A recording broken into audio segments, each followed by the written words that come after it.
João, o Evangelho de João, capítulo 3, versículo 16. Nós vamos falar com Deus, vamos pedir para que o poder dele possa se manifestar nesta manhã. Amém? Amém. Em nome de Jesus. E é por isso que nós pedimos, Senhor, então venha falar no nosso coração.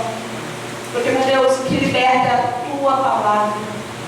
Porque a tua palavra diz que conhecereis a verdade vos libertará. Ninguém pode ser livre na mentira, Senhor. Então nos revela, meu Deus, a tua verdade. Nos revela, Senhor, nesta manhã, Senhor, o teu poder aqui, a tua vontade sobre as nossas vidas, para que exista transformação. Que os nossos olhos e ouvidos espirituais possam estar abertos para ver e ouvir tudo aquilo que o Senhor deseja falar às nossas vidas. É o que nós pedimos em nome de Deus que é Pai, Filho e Espírito Santo. Amém. E graças a Deus. Amém, igreja? Amém. Glórias a Deus. Quem aqui já ouviu falar de maldição hereditária? Quem já ouviu falar? Já ouviu falar? Maldição hereditária. Aqui na igreja, quando a gente se converte, a gente fala muito sobre maldição hereditária. O que isso significa, essa maldição hereditária? É um mal que permanece de geração em geração. Ele vai se repetindo de geração em geração. Aqui na igreja a gente chama de maldição hereditária. Lá no mundo eles falam outros nomes. Por exemplo, se a pessoa tem uma doença, ela fala, essa doença é hereditária. E o que isso significa quando fala, essa doença é hereditária? Minha avó teve, minha mãe teve e eu vou ter também. Ou eu tenho porque elas tiveram. É assim que funciona, não é? Quem aqui já ouviu falar muito nisso? Inclusive você, né, às vezes fala assim, poxa, eu tenho diabetes, porque minha mãe tem, minha avó tinha. Poxa, essa eu já falei muito, viu, gente? Eu sou gordinha, sabe? Eu tenho tendência. Minha mãe já foi gordinha, minha avó já foi gordinha, então eu tenho tendência. Quem já falou algo do tipo? Ou quem já viu algo do tipo? Muitas vezes você vai no médico e o médico fala, você teve uma doença, seu pai tinha. Olha só, quando eu fiquei doente com câncer, a primeira pergunta, sua mãe tem câncer? Foi a primeira pergunta. Então, por que eu estou falando sobre a maldição hereditária? Porque eu vi um médico falando, e esse médico, ele acabou com a minha visão errada das coisas. Ele falou uma coisa tão clara que eu fiquei até envergonhada de ter falado um dia que eu tenho tendência para engordar.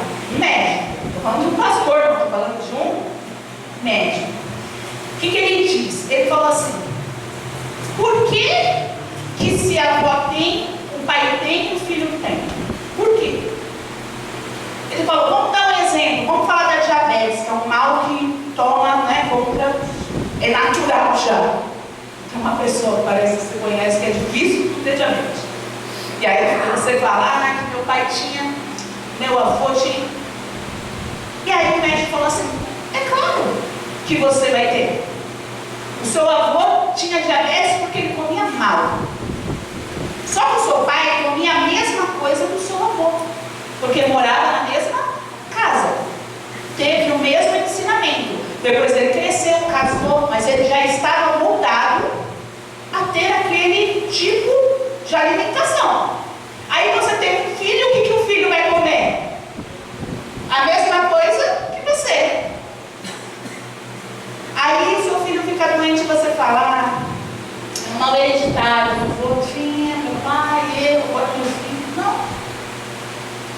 Aí o médico vem e ele fala assim, até na questão do câncer, que muita gente pensa muito em genética, 99,9% não é genética. Não é. É o tipo de vida que a pessoa pessoa leva, o tipo de alimentação que a pessoa leva. Então, uma pessoa tem uma alimentação ruim, ela cria o filho com comendo aquelas mesmas porcarias, na mesma alimentação. E assim, o que acontece? Esse mal vai indo de geração em geração. Ele estava falando sobre a obesidade. Ele falou, as pessoas falam que ela tem tendência. Ah, porque minha mãe é gorda. Não, você é gordo. A sua mãe é gorda porque você come as mesmas coisas que ela. Ah, ela não faz exercício. Você também não faz. Porque se a sua mãe fizer exercício te arrastar, não, vamos fazer, vamos. Você vai acabar que vai fazer. Não é? Se desde pequena a mãe já tiver uma rotina ali sobre se ela come, se ela é sedentária, se ela bebe, é assim que funciona. Então, eu estava olhando para isso e eu falei, puxa vida, isso funciona em muitos aspectos.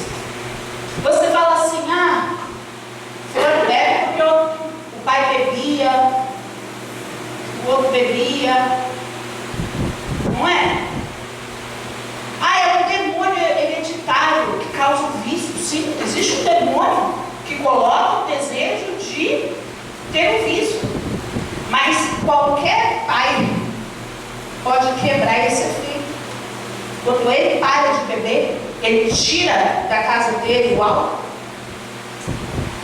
não está mais à disposição do filho. Ele pode treinar isso, ele pode mudar esse mal hereditário. Isso em muitos aspectos. Eu tenho depressão, minha mãe tinha depressão, minha avó tinha depressão, então eu tenho também. Na verdade você tem, porque você tem a mesma vida que elas. Não tem, às vezes, o entendimento, não se entregou para Jesus. As pessoas do mundo não são assim. Elas não se entregam para Jesus, acabam vivendo uma vida o quê? De depressão, de angústia, porque segue o mesmo padrão. A mãe não ia para a igreja, não ensinava os caminhos do Senhor, e o filho, por sua vez, também não vai, não ensina, também tem um passivo, vai ter uma depressão igual quem? A mãe. Quando a minha mãe entrou para a rede metrô, os médicos chamaram os filhos e falaram, vocês já se tratam que todos vocês têm tendência a ter depressão. E aí, eu não tenho depressão, graças a Deus. E não aceito ter, porque no meio do caminho eu busquei Jesus, mas eu entrei numa vida deprimida na minha adolescência. E se eu não tivesse encontrado Jesus, meu caminho seria o mesmo. Então entenda uma coisa, quando eu falo que libertação é decisão, é porque não existe mal que possa resistir se eu decidir que ele não vai estar na minha vida. Não existe mal que possa chegar e destruir a minha vida se eu pegar a minha vida e entregar nas mãos do Senhor. Só que quando eu não quero, aí é outra coisa hereditária, é safadeza hereditária. Se eu não quero ser a pessoa que vai quebrar o ciclo do mal da minha vida, da minha família, da geração da minha família, então, será que essa maldição é apenas espiritual? Para pensar. Muitas vezes é algo físico também. Sabe o que eu vejo? Vejo pais que às vezes falam assim, meu filho não gosta de orar. Meu filho não gosta de orar, eu tenho que ficar pegando pé de orar, não gosta de orar. Nunca vejo meu filho orando. Será que é o filho que não gosta de orar? Ou será que é o pai que não gosta de orar? E o filho vê, e o filho repete, e o filho se molda dentro desse mesmo padrão. Vocês lembram que há pouco tempo atrás eu falei sobre padrão? Vocês lembram disso? Sobre padrão? E é bem isso, gente. Fulano não lê a Bíblia, meu filho não lê a Bíblia. Você lê? Você faz ele gostar? Você chama ele para ler? Você põe ele aqui para ler? Para que ele venha gostar de ler? Para que ele venha ter proximidade com Deus? Você faz isso? Mas meu crescer e ele vai fazer as escolhas dele. Sim. E você não tem nada a ver com as escolhas que ele vai fazer no futuro. Mas você tem tudo a ver com as sementes que você vai lançando sobre a vida dele. Você consegue entender isso? Ah, fulano não gosta de vir para a igreja, é um problema. Por quê? Porque às vezes o pai não quer vir para a igreja. Se o pai não prioriza, o filho vai priorizar por quê? Se o pai não ora, vai fazer. Se o pai não faz a obra, se os pais não fazem a obra, os filhos às vezes, também não faço. Por quê? Porque eu copio o meu pai. Preste muita atenção. Isso vai em muitos aspectos. Até sobre selecionar companhias. Você vive falando, por exemplo, para os seus filhos: não se mistura com más companhias. Acho que não é isso o que o pai se preocupa. Agora, e você, pai? Você não se mistura? Você tem aquele amigo que você não deveria ter? Você tem aquela comunhão que você não deveria ter? Que quando você se une, te bota para baixo, não te aproxima de Deus, te aproxima lá de baixo? Teu filho vê quais são as suas escolhas. E eu estou falando muito de filho, mas isso é todos os aspectos, todas as pessoas ao seu redor. Esposa, seu marido, sua mãe. Quando você decide quebrar a maldição com as suas atitudes, com a sua decisão de mudar, quando você decide mudar os seus pensamentos, tudo ao seu redor começa o quê? Mudar. Mas quando você não toma nenhuma decisão, acontece uma coisa chamada efeito manada. Quem já ouviu falar? Já ouviu falar desse termo? Poucos, né? Efeito manada. O que seria o efeito manada? É o nome que se dá a isso aqui, ó. A obreira vai pôr? Deixa eu apagar lá para frente. Coloca aí, obreira.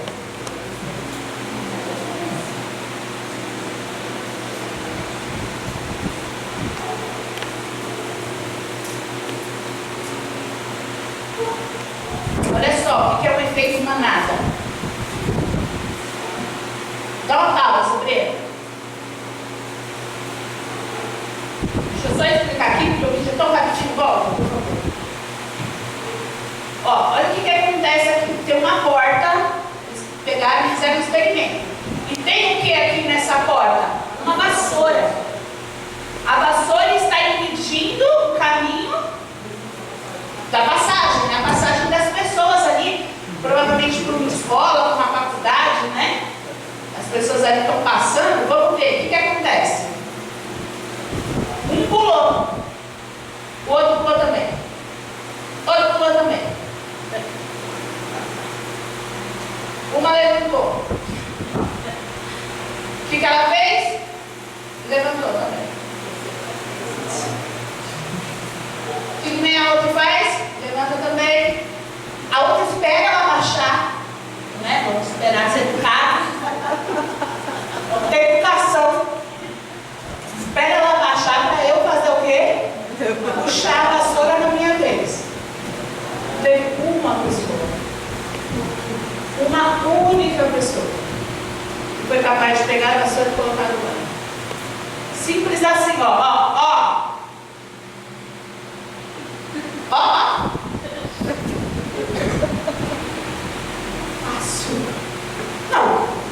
Não ia ser fácil.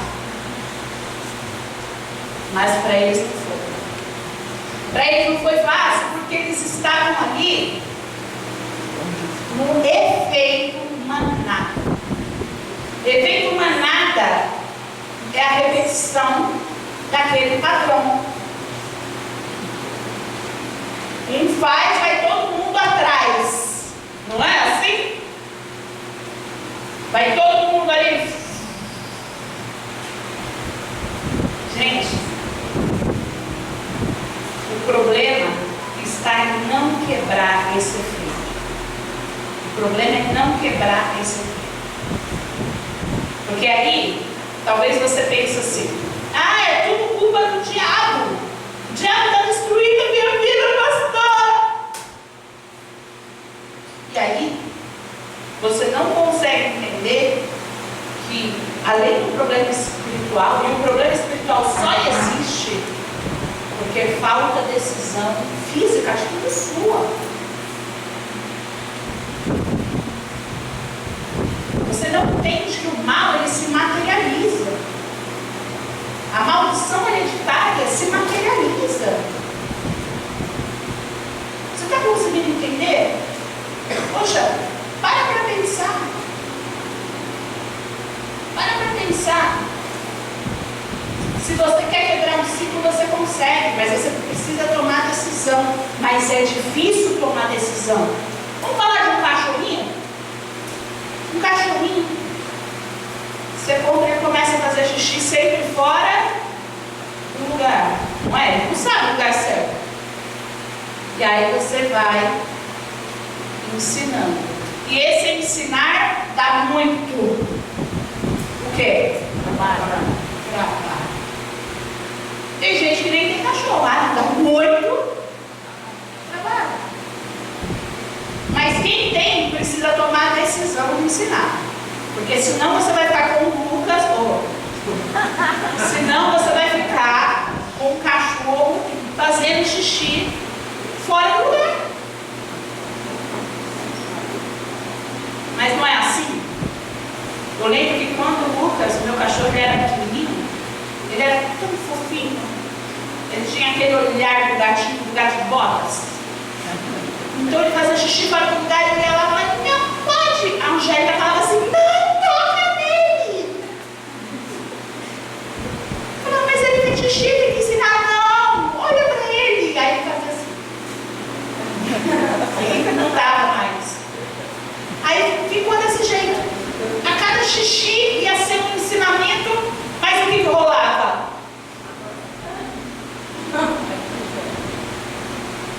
Ele cresceu. Ficou velhinho, agora velhinho eu consigo ensinar? Não consigo mais, eu vou ter que chegar para fazer brincar. Aí depois ela falou, ele só faz xixi em todo lugar. Mas na hora de ensinar, na hora de escolher o seu difícil, é assim que mãe se sente quando tem que educar o filho. Mas se ela não fizer o certo, o filho vai crescer infeliz. É assim que mãe se sente. Ai, não quero ver meu filho chorar. Eu brinco com a minha filha, às vezes ela vai dormir e eu choro. Oh, Deus, eu fui muito rude. Eu tenho que fazer o que eu tenho que fazer. Ensinar ela. Eu prefiro eu chamar a atenção dela do que um policial. Fazer isso com a minha filha, do que outras pessoas têm que chamar a atenção dela na minha frente. Porque quando alguém tem que chamar a atenção do seu filho na sua frente, é porque você é um péssimo pai. Desculpa aí. Mas é isso, não é? Porque você está em falta com alguma coisa.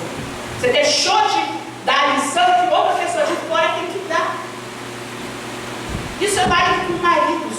A gente foi viajar, foi muito engraçado, porque a gente foi viajar e a gente agiu normalmente, como a gente sempre age. Tinha várias famílias ali, a gente estava no sítio, e ali o pessoal elogiando, nossa, sua família é diferente. Nossa, como a sua família é diferente, como a sua filha é educada, como que seu marido cuida das coisas, ajuda a fazer as coisas. Gente, não era nada demais, não tinha absolutamente nada de especial. Veio 4 pessoas elogiando o marido que não tinha feito absolutamente nada de especial. Mas sabe por que se tornou especial? Porque as pessoas não fazem. Porque eu via os maridos comiam, não tirava nem um prato da mesa. Quanto mais levantar e lavar, ajudar, se dispor. Então, quando no meio de um padrão errado é seguido, a pessoa que faz o certo só fez o certo, não fez nada além, ele fez o que uma pessoa normal, um bom marido, uma pessoa comum tem que fazer. Mas já foi o suficiente para todo mundo fazer. Nossa, sua filha é ser educada,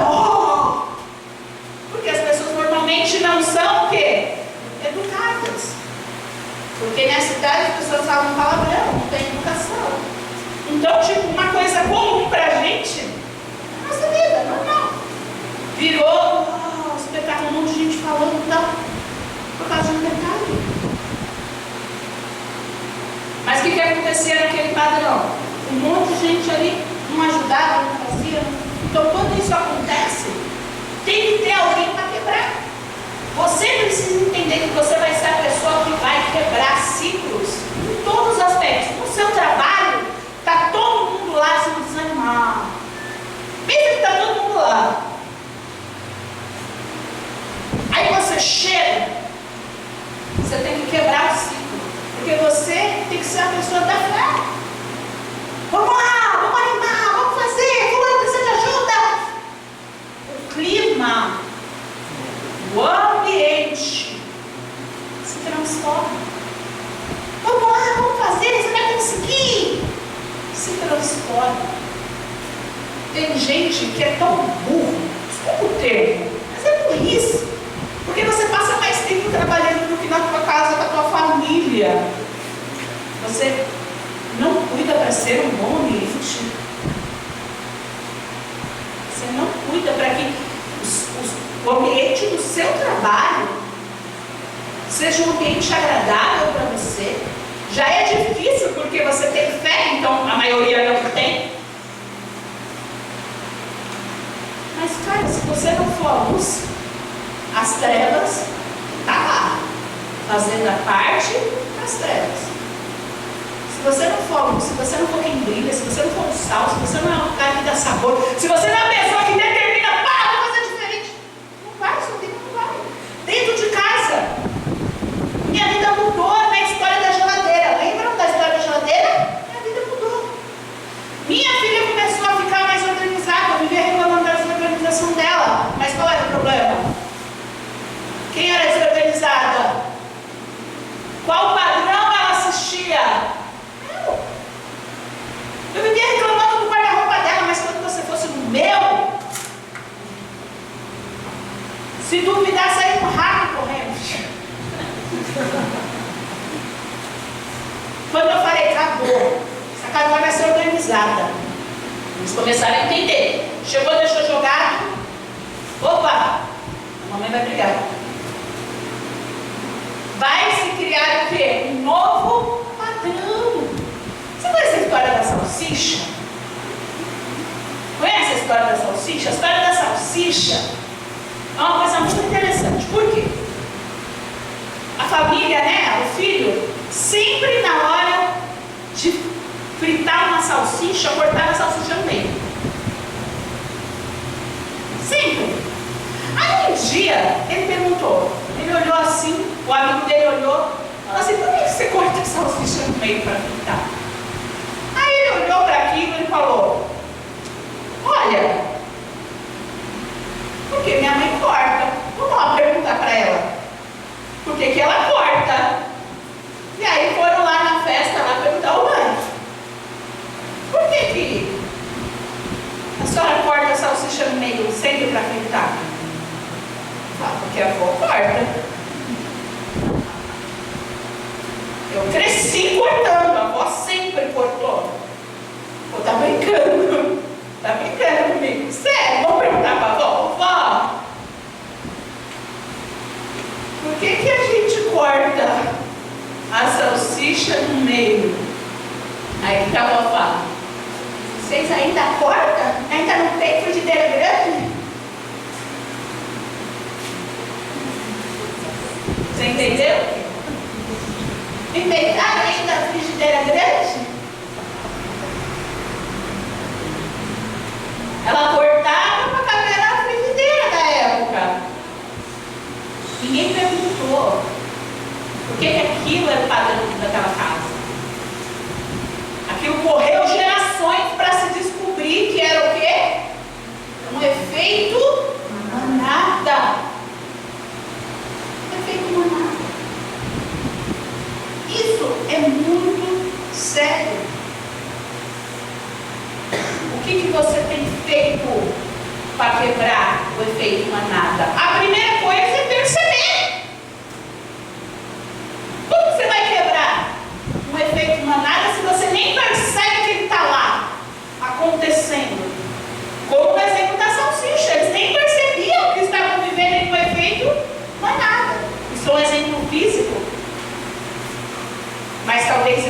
acontecia em outros aspectos da casa.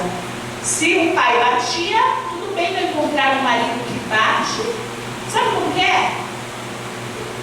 Tudo bem meu filho namorar com uma pessoa que vai bater, com um marido que bate, é aceitável. Talvez isso, esse exemplo físico, seja o menor dos defeitos humanos que possa existir numa família como essa. Numa família como essa. Você está conseguindo entender? Fulano fala palavrão, ele fala palavrão, fulano bebe, filho vai beber, o neto vai beber. Você tem que quebrar. Você tem que quebrar tudo que não é bom, você vai ter que quebrar. A primeira coisa é perceber a maldição. E a segunda coisa é agir. É agir. Escolher, decidir mudar. Quero que você entenda uma coisa. Por nos amar, Deus e o Senhor Jesus se preocuparam em quebrar a maldição hereditária que cercava os filhos deles. Porque não foi isso que aconteceu? Quando Adão e Eva pecaram, o que aconteceu? Existiu ali uma maldição hereditária. Adão e Eva pecou, Caim pecou, e aí começou. O que aconteceu com a humanidade? Já nascia o quê? No pecado. O Senhor Jesus vendo isso, Deus vendo isso, Ele cruzou os braços e falou: fazer o quê? Eles escolheram isso. Ninguém quer mudar no meio do caminho, fazer o quê? Deus olhando no céu não pensou desse jeito. O Senhor Jesus falou: eu não vou deixar eles morrerem na repetição do pecado. Eu não vou deixar eles continuar sendo a geração que não tinha gratidão a Deus, a geração que vivia no pecado, que o pecado era ruim, que era normal. O Senhor Jesus olha e fala: não. Jesus vem e traz a solução. E este versículo que eu vou ler, quando eu falo João 3,16, você não precisa ler não. Não precisa ler. Não precisa ler não. Você precisa? Você tem que ler? Está onde? Aqui. Mas, agora a pergunta. Está aqui? Aqui está. Aqui eu não tenho que ser. Tirando os adolescentes, né? Que estão pegando agora, estão aprendendo, você vai ler aí. Mas está aqui no seu coração. Você tem que ter cor. Só que eu quero que você agora vai ler diferente. Você vai ler diferente. Você nunca leu como você vai ler agora. Agora você vai entender o que aconteceu aqui. Você sempre falou que Deus amou o mundo de tal maneira, que Deus é o Filho único, para todo aquele que nem crê não mereça, mas tem a vida eterna. 10 pontos na chicana. Agora você vai ler diferente. Porque agora você vai entender o que aconteceu de verdade. Entende o que aconteceu? Por trás desse versículo existe uma quebra de maldição hereditária. Vamos ler juntos, prestando atenção. Olha só. Porque Deus amou o mundo de tal maneira que deu o seu único Filho, para que todo aquele que nele crê não pereça, mas tenha vida eterna. Aí, gente, olha só, tem uma quebra de maldição nesse versículo. Todo aquele que estava perecendo, todos nós estávamos, né, toda a humanidade estava perecendo, mas aqui no meio do caminho, pá, todo aquele que crê no Senhor, a partir daqui, ó, pá, a partir da vida dele, a partir da salvação, a partir da morte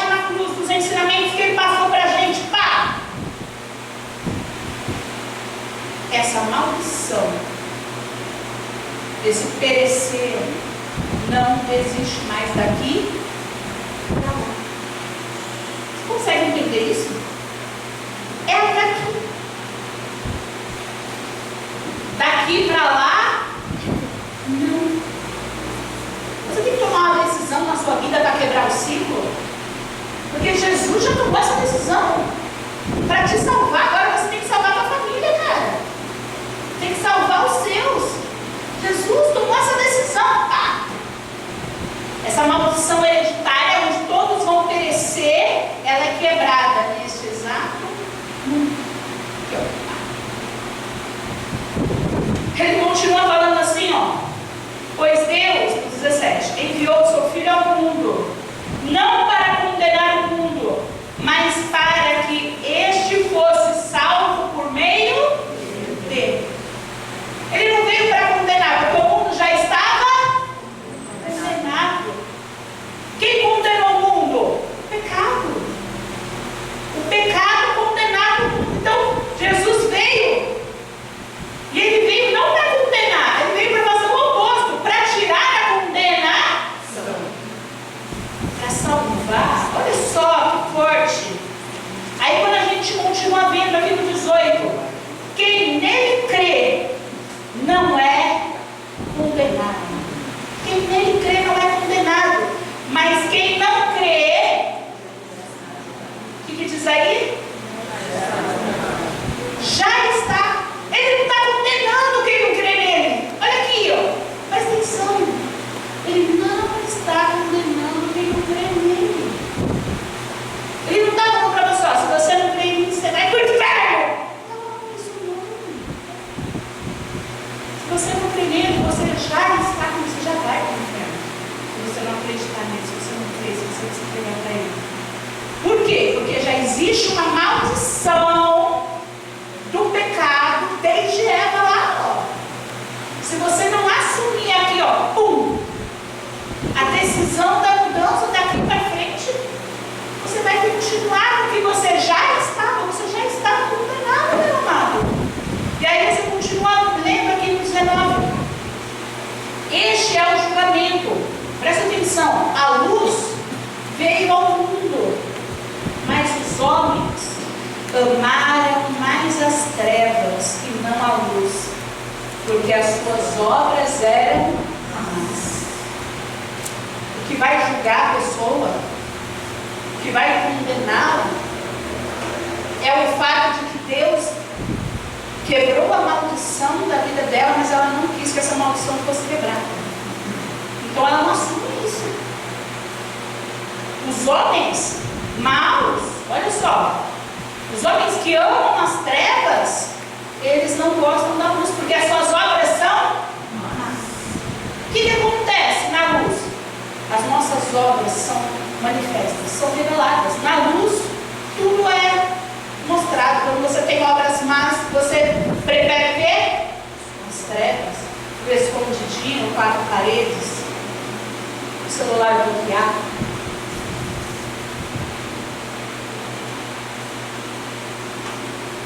É isso. Ele fala aqui, ó, no 20. Quem pratica o mal odeia a luz e nem se aproxima da luz, temendo que as suas obras sejam manifestas. Olha só, mostradas, reveladas. Então quem pratica o mal, ele nem busca saber qual é a verdade. Ele sabe que o que ele faz é errado. Ele nem vai buscar ajuda porque ele fala, eu sei que o que eu faço é errado. Se ele não quer mudar de vida, ele continua vivendo ali no pecado, nas trevas. Isso é muito comum. Porque existem pessoas dentro da igreja que sabem que faz coisa errada e continuam fazendo. Sabe que é errado, mas faz como se fosse certo. E isso é algo totalmente destruidor, porque essa maldição ela continua e vai continuar sobre o seu, sobre a sua família. Para com isso. Muda hoje. Olha o outro versículo.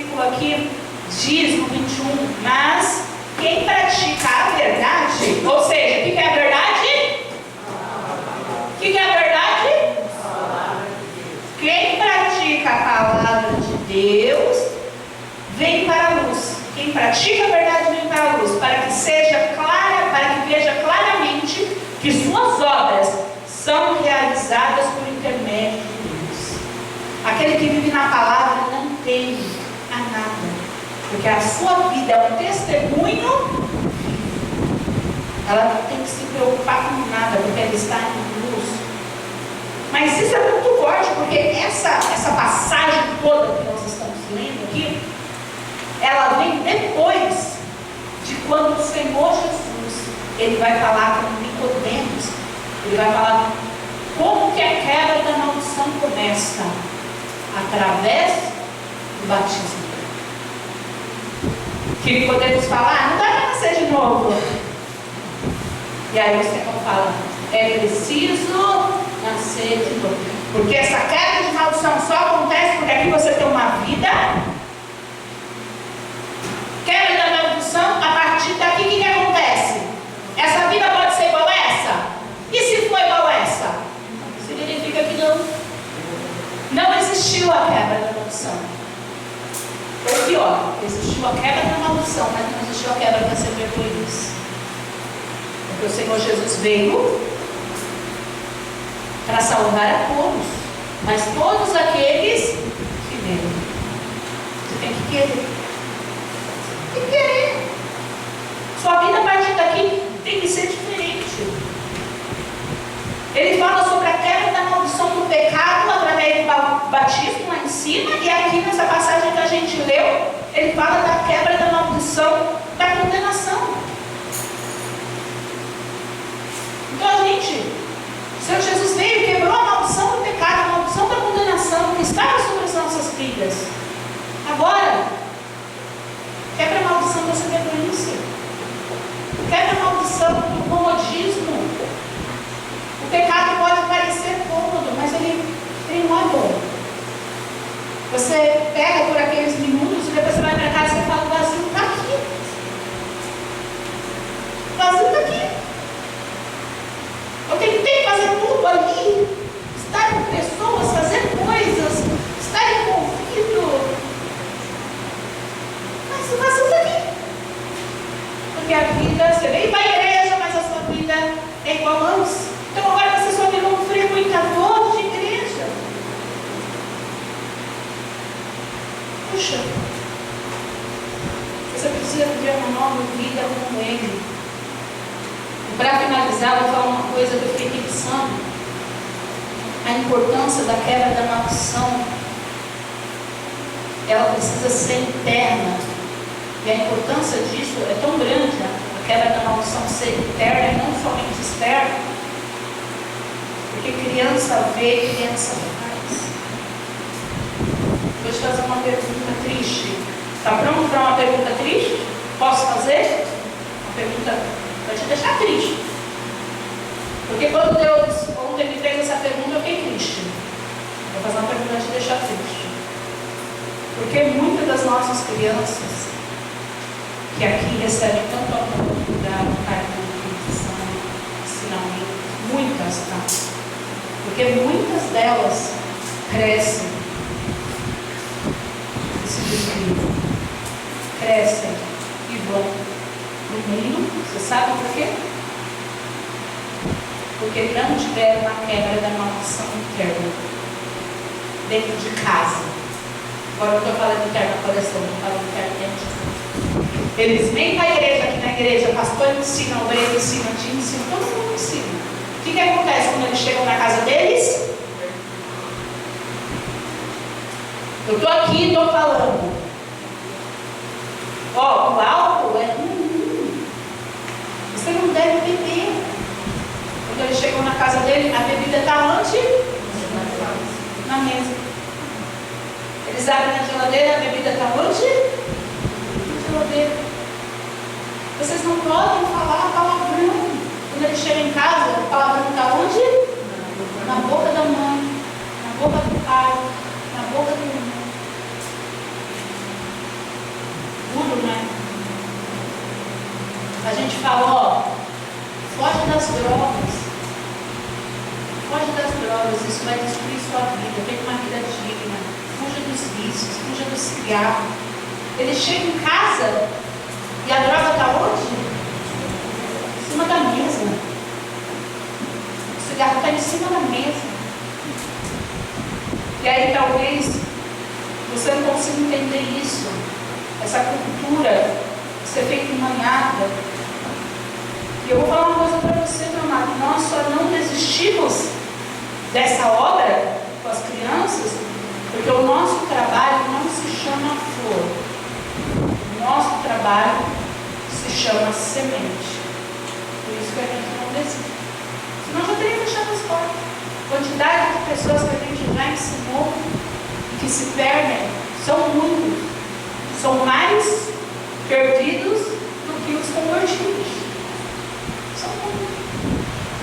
Mas o nosso trabalho não se chama flor, se chama semente. Deus me revelou isso por meu coração. Estou pensando, Senhor, como salvar essas crianças?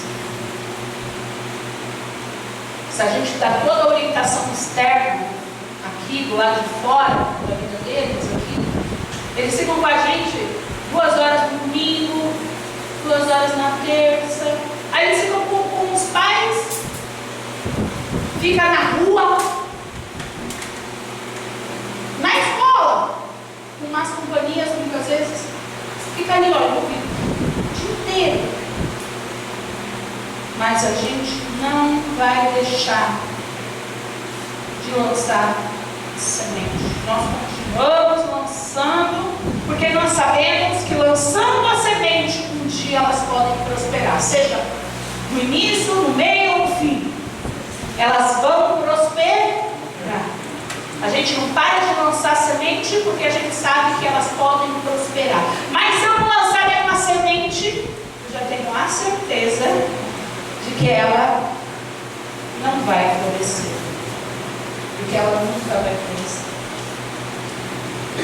Então, meu amado, agora que você está aqui, né? Você está aprendendo isso hoje, não deixe de lutar para vocês. Você, pai, mãe, você, filho, marido, esposa, chega na tua casa hoje, quando você sair daqui, fala assim: Senhor, é minha casa, eu vou cuidar, eu vou organizar, eu vou ensinar os caminhos do Senhor, eu vou ensinar meus filhos a priorizar Deus. Como você quer que seu filho venha para a igreja? Se você não vem, se quando vem, você não se dedica. Quando eu era jovem, eu ia para a igreja, eu saía, eu sentava nos primeiros lugares, eu não gostava do primeiro. Não gostava. Sabe por quê? Porque muitas coisas acontecem no final. Um levanta, bebe água, não vai da rua. Se eu quero estar totalmente focado, aonde que eu devo estar? Na frente. Mas as pessoas têm problema com sentar na frente. Engraçado que eu fui comprar um ingresso para uma palestra e o preço da frente era, o meio era outro, no fundo era outro. O fundo, R$500. O meio, R$1.000. Na frente, R$10.000. Eu fiquei olhando e falei: Senhor, um dia eu vou ter condição de sentar na frente. Aí daqui na igreja você tem condição de estar aqui, ó. Se desliga o celular, desliga a mente do mundo. Porque quando eu estou falando, o diabo vai falar assim: o que você vai fazer de almoço hoje? O que você vai fazer de almoço? Você fez o seu trabalho de geografia? Ele tem que fazer o trabalho de geografia, mas é hora dele pensar no trabalho de geografia? Ele tem que pensar no quê? No efeito? Nada. Na quebra da maldição. Para ele sair daqui, a vida dele ter êxito.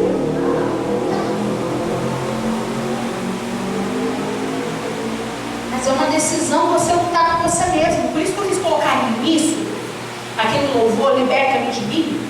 Porque a gente tem que se libertar da gente. Porque Jesus, Ele já fez o que Ele tinha que fazer. A gente é livre. Quando a gente não é porque nós não queremos ser. Aí vem um pensamento, talvez você fala: está amarrado, foca. Você vai dando asas ao pensamento. Ah, é mesmo, fulano vai hoje lá em casa. E é assim que você faz também lá fora, quando o diabo lança um pensamento ruim. Ao invés de você falar, está amarrado, diabo. Eu decidi que eu vou melhorar isso, vou mudar isso, não vou fazer isso, não vou me justificar na palavra de Deus, eu vou fazer a coisa certa. Ao invés de você fazer isso, se você deixar dar asas, você fala, não é nada, né? Você vai dando asas. E assim a maldição deixa de ser quebrada. Você é livre. Nós vamos tomar a Santa Ceia porque você é livre. Então deixa de estar aprisionado em você mesmo, nas suas limitações, naquilo que você sabe, você, sua autoestima baixa, sua limitação, seu comodismo. Toma uma decisão. Libertação é decisão. Quem quer ser liberto? Quem quer ter a maldição quebrada? Nós vamos orar para que a maldição espiritual seja quebrada. Mas a maldição física, você vai fazer quando você sair daqui. Deus espera isso de você. Me torce por você. Me torce por você. Ele quer que você arrebente, que você é filho dele, que você arrasa, que você, onde você vai, no seu serviço, vão falar de você. Você vai ser o melhor.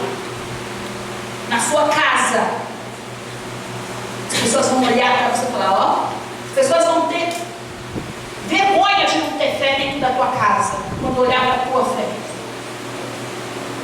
As pessoas vão ter vergonha de não ir para a igreja quando vê a tua conversão e o que Deus faz na tua vida. Muda. Na escola, muda. Ao invés de vocês serem iguais a eles, sejam a luz. Não deixa ninguém apagar vocês, sejam a luz. Deixa todo mundo correr atrás de vocês e falar, eu quero essa luz aí. Amém, pessoal?